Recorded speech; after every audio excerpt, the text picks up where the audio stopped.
May 24, 1940. Near the Aar Canal, northern France. General Major Heinz Guderian stood on elevated ground, field glasses trained on a site that would haunt German military thinking for generations. Through the morning haze, just 12 miles distant, he could see the medieval walls and church spires of Dunkirk. His 19th Panzer Corps, spearhead of the greatest military victory in German history, sat poised to deliver the final blow that would destroy the British Expeditionary Force and potentially end the war in the West. Then came the order that would transform triumph into one of history's great what-ifs. Halt immediately. Do not cross the canal. Guderian was, by his own later admission in his memoir Panzer Leader, left speechless.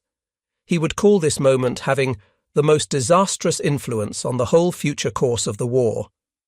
Behind him stretched a trail of stunning victories: the breakthrough at Sedan, the race to the sea that had cut off the Allied armies, the seemingly impossible achievement of reaching the English Channel in just 10 days.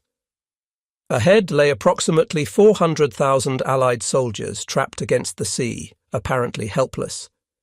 Yet at this crucial moment, with victory literally within sight, the German war machine ground to a halt. This is the story of Dunkirk as the Germans experienced it, not as a miraculous deliverance, but as a victory incomplete, an opportunity squandered, and a psychological turning point that would reshape the entire war. It's a story told through the eyes of German soldiers who watched in frustration as vessels spirited away an army they had defeated, through the testimonies of panzer commanders ordered to hold their positions while their prey escaped, and through the reflections of veterans who spent decades wondering what might have been. When German forces launched Fall Gelb, Case Yellow, on May 10, 1940, they represented the culmination of revolutionary military thinking. Army Group A, commanded by Generaloberst Gerd von Rundstedt, controlled the main striking force. Under Rundstedt served the 4th Army under Günther von Kluge, the 12th under Wilhelm List, and the 16th under Ernst Busch. But the real cutting edge was Panzer Group Kleist, containing the concentrated armour that would slice through France. The audacious plan, conceived by Generalleutnant Erich von Manstein and championed by Hitler himself, called for the unexpected. While Army Group B under Fedor von Bock advanced into Holland and Belgium in an apparent repeat of the 1914 Schlieffen Plan, the real blow would come through the impenetrable Ardennes forest. Here, Guderian's 19th Panzer Corps would achieve what many considered impossible. Guderian commanded 3 powerful divisions: the 1st Panzer Division under Friedrich Kirchner, 2nd Panzer Division under Rudolf Feil, and 10th Panzer Division under Ferdinand Scharl. Parallel to Guderian, General der Infanterie Hermann Hoth's 15th Corps advanced with 2 more formations: the 5th Panzer Division and the 7th Panzer Division, commanded by an ambitious general named Erwin Rommel. Within days, Rommel's division would earn the nickname Ghost Division for its habit of appearing where least expected. The breakthrough came with stunning speed. By May 13th, Guderian's forces had crossed the Meuse at Sedan after a devastating Luftwaffe bombardment by Fliegerkorps 8 under Wolfram von Richthofen, cousin of the legendary Red Baron. The French defences crumbled under the combined assault of tanks, dive bombers, and motorised infantry. Hans von Luck, commanding a reconnaissance battalion in Rommel's 7th Panzer Division, later recalled in his memoir Panzer Commander reaching the Meuse in just 3 days, a pace that astonished even the Germans themselves. The secret to this incredible speed lay not just in the tanks, but in a new way of war. Forward Luftwaffe liaison officers, equipped with radios, could call in Stuka dive bomber strikes within 45 minutes. The screaming Ju-87s of Sturzkampfgeschwader II and St. G-77, their sirens wailing, shattered enemy morale before the panzers arrived. It was psychological warfare wedded to mechanical precision. By May 20th, the impossible had happened. Armoured spearheads from the 2nd Panzer Division reached Noyelles-sur-Mer on the English Channel. In just 10 days, German forces had driven a corridor to the sea, cutting the Allied armies in two. The speed of advance had been so rapid that even Hitler expressed disbelief at his headquarters. Yet success brought its own problems. Tank losses through mechanical breakdown and combat had mounted alarmingly. Some panzer units reported being down to 50% strength by May 21st. Supply lines stretched dangerously thin across hundreds of miles. Infantry divisions struggled to keep pace with the racing armour. Then came Arras. On May 21st, Rommel's 7th Panzer Division, advancing confidently, suddenly found itself under attack by British tanks at Arras. The impact was immediate and shocking. Rommel's official war diary recorded the division's casualties as 89 killed, 116 wounded, and 173 missing, more than in the entire breakthrough to that point. Rommel himself was forced to personally direct anti-tank guns, later writing in his reports that he personally gave each gun its target. The psychological impact reached German high command. Kleist's headquarters grew concerned about exposed flanks. Though the British attack was eventually beaten off, it had planted doubt in German minds. Were the panzers too far ahead? Were they walking into a trap? By May 23rd, German forces held Boulogne and were besieging Calais. The entire British Expeditionary Force, the French First Army, and elements of the Belgian Army were compressed into a shrinking pocket with their backs to the sea. At German headquarters, the mood was triumphant. Wehrmacht communiques prepared to announce the greatest annihilation battle of all time. On the evening of May 23, 1940, General Oberst Gerd von Rundstedt made a decision that would echo through history. Concerned about reports from his panzer commanders, Kleist had reported tank strength significantly reduced, supply lines overstretched, and the Arras attack had demonstrated Allied capacity for surprise. Rundstedt issued a preliminary order to halt. The next morning, Adolf Hitler arrived at Rundstedt's headquarters at Charleville-Mézières. According to Franz Halder's diary, chief of the General Staff, at 12:42 on May 24th, the fateful order was transmitted. By order of the Führer, attack northwest of Arras is to be limited to the general line Lens-Bethune, Airest-Omer-Gravelines. The canal will not be crossed, Halder noted with frustration. The Führer is terribly nervous, afraid to take any chances. The halt order had multiple fathers. Rundstedt worried about his flanks and wanted infantry to catch up. Hitler, haunted by his First World War experience in Flanders, believed the marshy terrain around Dunkirk unsuitable for tanks. But perhaps the most decisive voice came via telephone from Hermann Göring. The Reichsmarschall had promised that his Luftwaffe would destroy the Dunkirk pocket from above. Why risk precious panzers when the Air Force could finish the job? The impact at the front was immediate. Guderian, whose 19th Panzer Corps sat within sight of Dunkirk, was furious. His 1st Panzer Division had already thrown bridging equipment across the AAA Canal. Some reconnaissance units had crossed. Now they were ordered to pull back and assume defensive positions. For 3 crucial days, German soldiers sat idle as the evacuation began to unfold before their eyes. Through binoculars, they watched as an armada began to gather off the French coast. Destroyers, passenger ferries, fishing boats, private yachts, anything that could float and carry men. Wehrmacht war diaries from frontline units describe the frustration. The 2nd Panzer Division's engineers spent May 25th building bridges over the canal system, preparing for the advance they assumed must surely come. Artillery units maintained harassment fire on the beaches and port. But the main striking power of the Wehrmacht, its concentrated armour, sat idle. On the evening of May 26th, Hitler finally rescinded the halt order. But it would take another 16 hours for units to resume their advance. By then, the Allies had gained 4 precious days to organise defences and begin Operation Dynamo in earnest.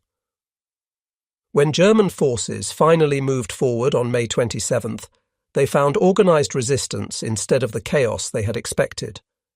Hermann Göring's assurance to Hitler that his Luftwaffe would destroy the Allied pocket represented one of the war's great miscalculations. The forces at his disposal seemed overwhelming.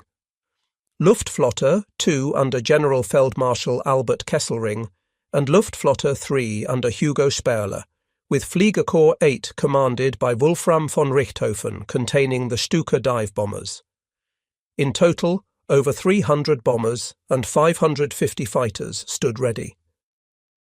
May 27th marked Operation Dynamo's first full day and the Luftwaffe's concentrated attempt to fulfill Göring's promise. German squadrons attacked in waves from 7 in the morning until dusk. Dunkirk harbour was set ablaze, the oil tanks creating black smoke visible for miles.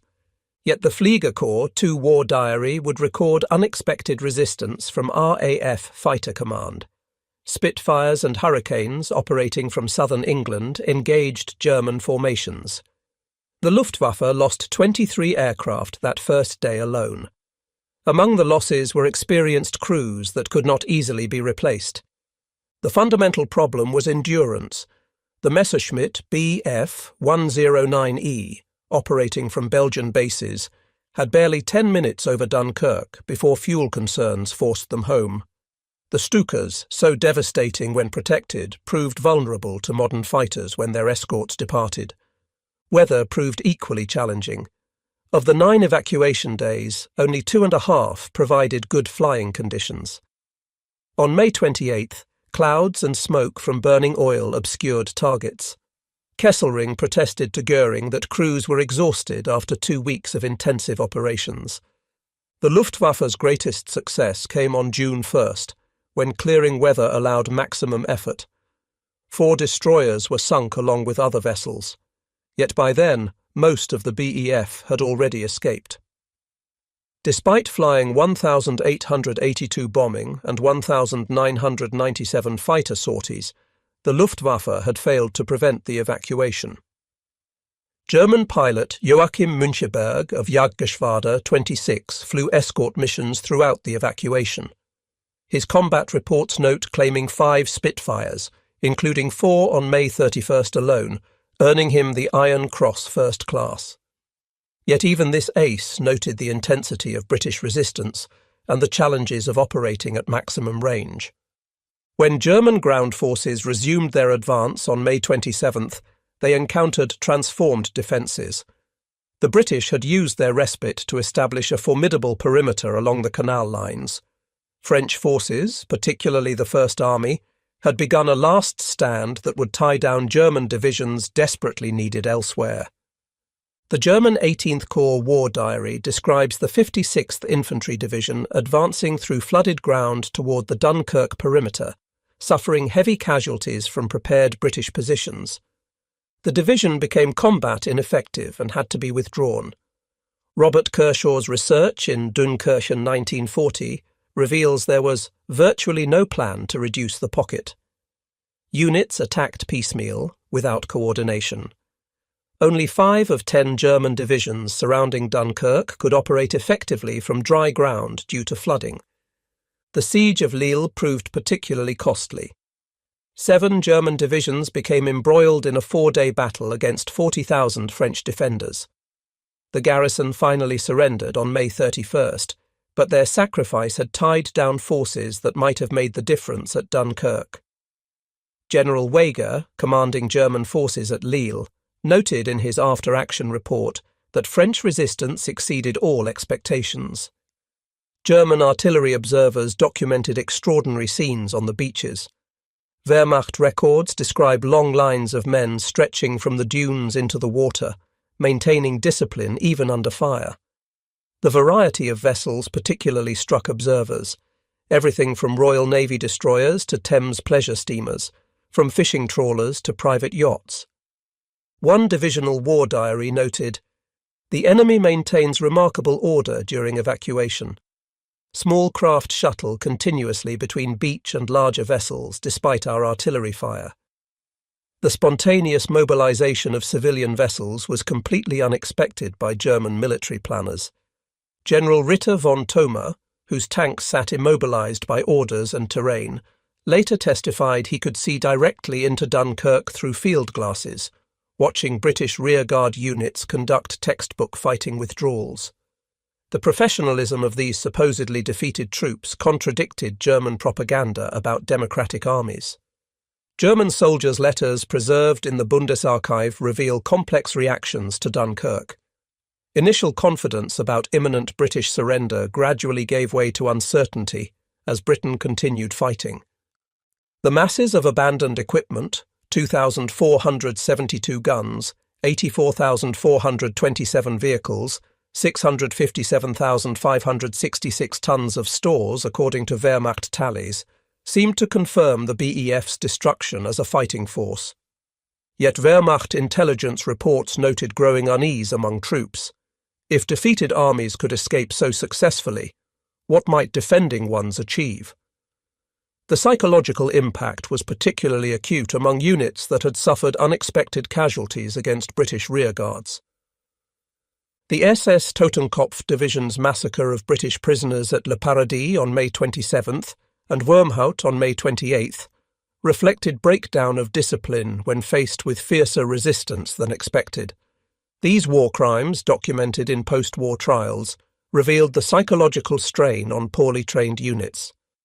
Sönke Neitzel's analysis of German POW conversations, recorded secretly by British intelligence, reveals how deeply Dunkirk affected German military thinking. Veterans consistently described it as the missed opportunity when war could have been won. Post-war German military studies identified Dunkirk as the point where strategic momentum shifted.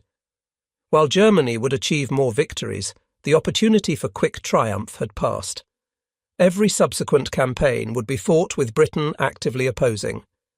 Franz Halder's diary provides the most detailed contemporary criticism of the Holt Order. His May 24th entry noted Hitler was terribly nervous and afraid to take any chances. Halder had opposed the Holt, believing the Luftwaffe was dependent upon the weather. Heinz Guderian's post-war memoir, Panzer Leader, identified the Holt as having the most disastrous influence on the war's course. His bitterness was professional. His corps had been within striking distance of Dunkirk when stopped. Rundstedt's position evolved significantly.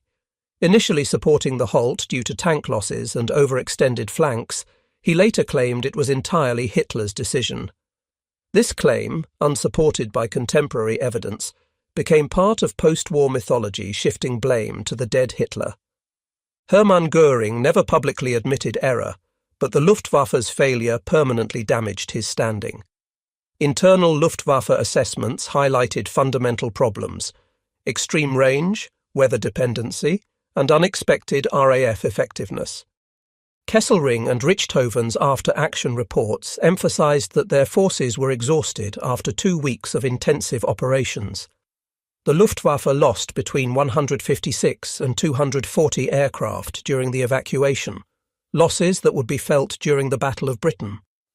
While attention focused on Dunkirk's beaches, 40,000 French soldiers conducted one of the war's most heroic stands at Lille. For 4 days they held 7 German divisions, including 3 armoured divisions. German unit records reveal grudging respect for French tenacity. General Wege's forces suffered significant casualties in urban combat for which they were poorly prepared. When the garrison surrendered on May 31st, German soldiers rendered military honours, a rare gesture reflecting genuine respect. Churchill later calculated that Lille's defence enabled 100,000 additional evacuations. German intelligence reports expressed frustration at French defensive tactics around the Dunkirk perimeter. Using flooding advantageously, French forces turned approaches into killing fields. The 68th Infantry Division beat back German attacks even as the evacuation proceeded. Wehrmacht reports noted French units maintained discipline even after Belgium's surrender on May 28th exposed their flank. German commanders had expected French morale to collapse, but found increased determination instead. German soldiers advancing into Dunkirk after June 4th found extraordinary quantities of abandoned equipment. Wehrmacht quartermasters catalogued 2,472 artillery pieces, 84,427 vehicles, 657,566 tons of ammunition and stores. Propaganda companies filmed endless footage of captured material. This material windfall created false assumptions. German leadership, seeing such massive losses, assumed Britain was effectively disarmed. This influenced Operation Sea Lion planning and contributed to underestimating British resilience. By May 24th, German tank strength had been significantly reduced through combat and mechanical failure. Panzer III and IV tanks proved less reliable than expected during sustained operations. Some divisions reported only 50% operational strength. This mechanical reality influenced the halt decision. With full rot, case read, still planned against remaining French forces, preserving armour became paramount. Every tank lost at Dunkirk would be unavailable for the drive on Paris. Wehrmacht intelligence had calculated that at most 30,000 to 45,000 troops might escape by sea. The evacuation of over 330,000 Allied troops was completely outside German planning assumptions. German doctrine emphasized Kesselschlacht, cauldron battles where surrounded forces surrendered. The concept of maritime evacuation on this scale was outside Wehrmacht experience. The spontaneous mobilization of civilian vessels, the little ships, was entirely unexpected. German High Command fundamentally misread Dunkirk's significance. Hitler's June 5th proclamation claimed the BEF was destroyed. The abandoned equipment seemed to confirm this. German planning for invading Britain assumed they would face demoralized, poorly equipped forces. Instead, evacuated troops formed the experienced core around which Britain rebuilt its army. The Dunkirk spirit that emerged proved more powerful than German calculations had anticipated. Hitler's headquarters at Felsenest, near Bad Münstereifel, was where the halt order originated. Staff officers later described Hitler's mood swings, initial exhilaration at the breakthrough, followed by increasing nervousness as panzers raced ahead. Halder documented Hitler's fear that success had come too easily, that some trap awaited. This paranoia, rooted in Hitler's First World War experience, influenced the crucial decision. The halt order went directly from Hitler to frontline units, bypassing normal military channels. During the evacuation, headquarters received increasingly frantic reports about Allied escape. Yet Hitler seemed unconcerned, convinced Britain would sue for peace. This strategic blindness would prove fatal to Nazi Germany's ambitions. Joseph Goebbels faced the challenge of presenting the escape of hundreds of thousands as victory. German newspapers focused on territory gained and equipment captured while minimizing the evacuation's significance. The Völkischer Beobachter proclaimed, "the greatest annihilation battle of all time." Wehrmacht communiques maintained this fiction. The June 5th announcement emphasized prisoners and material captured without mentioning those who escaped. This created a gap between official propaganda and what frontline soldiers had witnessed. The German public initially had no grasp of the evacuation's scale. However, soldiers on leave gradually spread word about the armies that escaped. Secret police reports from summer 1940 reveal growing public concern about continuing war against Britain. The Luftwaffe's subsequent defeat in the Battle of Britain and the cancellation of Operation Sea Lion confirmed suspicions that opportunity had been lost at Dunkirk. The failure to destroy the BEF fundamentally altered German invasion planning for Britain. Operation Sea Lion planners had to account for hundreds of thousands of experienced troops they assumed would be prisoners. Admiral Raeder argued that if Britain could evacuate forces under fire, they could certainly prevent invasion. The Luftwaffe's failure at Dunkirk raised doubts about achieving air superiority necessary for invasion. Wehrmacht studies identified multiple problems revealed by Dunkirk: British ability to mobilize civilian resources, tenacious defense capabilities, and naval superiority. These factors contributed to Sea Lion's eventual cancellation. Dunkirk's ultimate consequence was ensuring Germany would face the two-front war it desperately sought to avoid. By allowing Britain to remain in the war, Germany guaranteed eventual American involvement and sustained Western pressure while fighting the Soviet Union. German military professionals spent the war analysing the Dunkirk decision. Staff studies identified it as where strategic momentum shifted permanently. Every subsequent campaign would face British opposition, organising coalitions, and serving as the base for eventual Allied invasion. Hans von Luck's reconnaissance battalion in the 7th Panzer Division had led Rommel's thrust through Belgium, reaching the Meuse in 3 days. In his memoir, Panzer Commander, von Luck described the frustration of watching the evacuation while ordered to halt. "We could not understand why we let so many get away," von Luck wrote. His reconnaissance units, trained to exploit weakness, sat idle while enemy forces escaped. The professional soldier in him recognized this strategic failure even as propaganda proclaimed victory. Rommel's after-action report from Arras, preserved in the Bundesarchiv, describes near disaster on May 21st. British Matilda tanks had torn through his division's flank. Rommel personally directed anti-tank guns, using 88mm flak guns in ground roll to restore the situation. The psychological impact on German command was significant. If 2 British battalions could cause such disruption, what might coordinated counter-offensive achieve?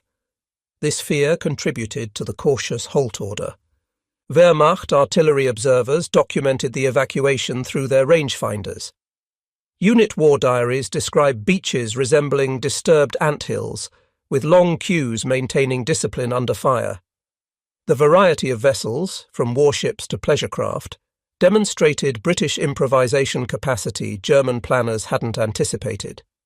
Luftwaffe unit records detail the challenges of the Dunkirk operation. Jagdgeschwader 26's war diary notes the strain of maximum range operations. Pilots had minimal time over target before fuel-forced return. Stuka units reported heavy losses when fighter escort departed. Weather reports from Luftflotte 2 and 3 show that poor conditions prevailed for most of the evacuation period. Smoke from burning oil tanks further obscured targets. Kesselring's protests to Göring about crew exhaustion went unheeded. Joachim Müncheberg of JG-26 achieved ace status during Dunkirk operations, claiming multiple Spitfires. Yet his combat reports note the unexpected intensity of RAF resistance. British fighters appeared in greater numbers than intelligence had predicted. The Luftwaffe's June 1st maximum effort sank several ships but came too late. Most evacuations were complete. Despite nearly 4,000 sorties flown, the Air Force had failed to deliver Göring's promise. Post-war interviews with German veterans consistently identified Dunkirk as the war's turning point. In testimony for the US Army's Historical Division, former Wehrmacht officers described it as the moment victory slipped away. General Ritter von Thoma, interviewed by Basil Liddell-Hart, stated, "I was right out in front near Bergay. From there I could see everything happening in Dunkirk." His frustration at being held back remained evident years later. Military historians have extensively analysed the halt order. The German official history, Das Deutsche Reich und der Zweite Weltkrieg, identifies multiple factors: tank losses, stretched supply lines, Hitler's nervousness, and Göring's assurances. Modern analysis emphasises that the halt order, while significant, was not the sole factor in the evacuation's success. French resistance, British determination, and German exhaustion all contributed to the outcome. The Dunkirk experience fundamentally affected German military doctrine. The failure to prevent maritime evacuation led to increased emphasis on coastal defence and anti-shipping capabilities. However, these lessons came too late to affect the war's outcome.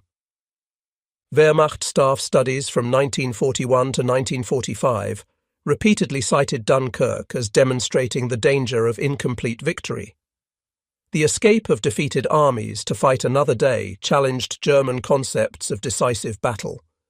The German perspective on Dunkirk must account for the human cost of the entire French campaign. German forces suffered between 120,000 and 160,000 casualties during the Battle of France, a relatively light toll for such a comprehensive victory, but one that included significant losses around Dunkirk itself. The evacuation statistics tell their own story. British forces evacuated, 338,226. French and Belgian forces evacuated, 139,997. German prisoners captured at Dunkirk, approximately 40,000. Luftwaffe aircraft lost, 156 to 240. German equipment captured, minimal but tactical advantage lost. These numbers represented a peculiar victory, tactical success with strategic implications that would prove disastrous. The Holt Order remains one of military history's most studied decisions. Multiple factors contributed: mechanical limitations, supply concerns, command caution, inter-service rivalry, and fundamental misunderstanding of enemy capabilities. German military education after the war used Dunkirk as a case study in the dangers of incomplete victory. The Wehrmacht's own analysis concluded that political interference, inter-service rivalry, and failure to understand enemy psychology had transformed triumph into eventual defeat. From the German perspective, Dunkirk represents history's most paradoxical military outcome: overwhelming tactical success that contained the seeds of strategic catastrophe. The Wehrmacht achieved everything military professionals thought possible: breakthrough, encirclement, and pursuit to the sea in mere weeks. They shattered Allied armies, captured vast territories, and stood on the brink of ending the Western War. Yet at the crucial moment, through a combination of command hesitation, inter-service rivalry, and fundamental misunderstanding of their enemy's resolve, they allowed the core of future Allied victory to escape. The Holt Order of May 24th to 26th, 1940, stands as one of the most consequential military decisions in modern history. Had the panzers advanced, had Guderian been permitted to close the trap, had the Luftwaffe succeeded in its mission, the Second World War might have followed an entirely different trajectory. Britain, deprived of its professional army, might have been forced to negotiate. The United States might never have found its entry point into the European conflict. The Soviet Union might have faced Germany alone, with catastrophic consequences for world history. Instead, Dunkirk became the pivot point where German expansion reached its limit and began its long recession. The German soldiers who watched the evacuation witnessed, without fully comprehending, the moment when quick victory transformed into protracted defeat. They had achieved battlefield success while failing strategically, the very definition of a Pyrrhic victory. The German accounts of Dunkirk, preserved in war diaries, official reports, and post-war testimonies, provide essential perspective on how military excellence can coexist with strategic blindness. The Wehrmacht demonstrated tactical brilliance while failing to grasp war's political dimensions. They won battles while losing the broader conflict, achieved operational success while ensuring strategic defeat. For the German soldiers who stood on Dunkirk's perimeter in late May and early June 1940, the future remained unknowable. They saw abandoned equipment, fleeing enemies, and confirmation of German military superiority. They could not foresee that the miracle of their rapid victory would be overshadowed by the miracle of Allied escape, that the soldiers boarding those miscellaneous vessels would return 4 years later as liberators and conquerors. The German perspective on Dunkirk ultimately reveals the complexity of military victory and defeat. It was simultaneously their greatest triumph and most catastrophic failure, proof of tactical superiority and strategic myopia. The beaches where German soldiers once stood watching their enemies escape became the symbol of opportunity lost, of victory incomplete, of the moment when the war's outcome, though not yet determined, began its inexorable shift away from German success. Today, when the last witnesses have passed into history, we are left with their testimonies, a reminder that military events must be understood from multiple perspectives. The German view of Dunkirk shows us that victory and defeat are rarely absolute, that tactical success without strategic wisdom proves hollow, and that the moral dimensions of warfare often outweigh the purely military. The German tragedy at Dunkirk was not that they failed militarily. By every conventional measure, they had succeeded brilliantly. Their tragedy lay in the failure to understand that wars are won not merely through battlefield success, but through breaking an enemy's will to resist. At Dunkirk, they destroyed an army's equipment while strengthening a nation's resolve. The evacuation that German soldiers watched with such frustration became the foundation of British resistance, the seedbed of the special relationship with America, and ultimately the launching point for liberation. For Germany, Dunkirk marked both the apex of military achievement and the beginning of inevitable decline. The panzer commanders who sat idle by the Aar Canal, the Luftwaffe pilots who failed to stop the ships, the infantry who watched the beaches empty, all were unwitting participants in one of history's great turning points. They had won everything except what mattered most, the chance to end the war before it consumed their nation and continent. This, then, is the German perspective on Dunkirk, a masterpiece of military art that failed strategically, a victory that ensured defeat, a moment of triumph that guaranteed tragedy. The voices of German participants remind us that Dunkirk was not simply a British deliverance, but a German disaster. Not just an evacuation, but an evaporation of strategic opportunity that would never return. The Wehrmacht forces that departed Dunkirk in June 1940 left behind more than empty beaches and abandoned equipment. They left behind their best chance for quick victory, for limited war, for avoiding the catastrophe that would engulf Germany and Europe. Their accounts, preserved in archives and memories, ensure that the German perspective on Dunkirk remains part of our understanding, a cautionary tale about the limits of military power and the dangers of incomplete victory. In the end, the German experience at Dunkirk teaches us that military history is never simple, that victory and defeat intertwine in complex ways, and that the consequences of command decisions echo far beyond the battlefield. The German soldiers who witnessed the evacuation earned a peculiar place in history, victors who enabled their own defeat, conquerors who opened the door to their own conquest, witnesses to the moment when tactical brilliance collided with strategic blindness. Their story deserves remembrance not to glorify Wehrmacht achievements or excuse Nazi aggression, but to understand the full complexity of one of history's most consequential military operations. The German perspective on Dunkirk reminds us that every triumph contains the seeds of potential disaster, that military success without political wisdom proves futile, and that understanding the past requires examining events through multiple lenses. The beaches of Dunkirk, where German soldiers once stood in frustration watching their enemies escape, remain a monument to the paradoxes of war. For Britain, they represent deliverance and determination. For France, sacrifice and abandonment. And for Germany, they stand as eternal testimony to the victory that slipped away, the triumph that became tragedy, the moment when winning the battle meant losing the war.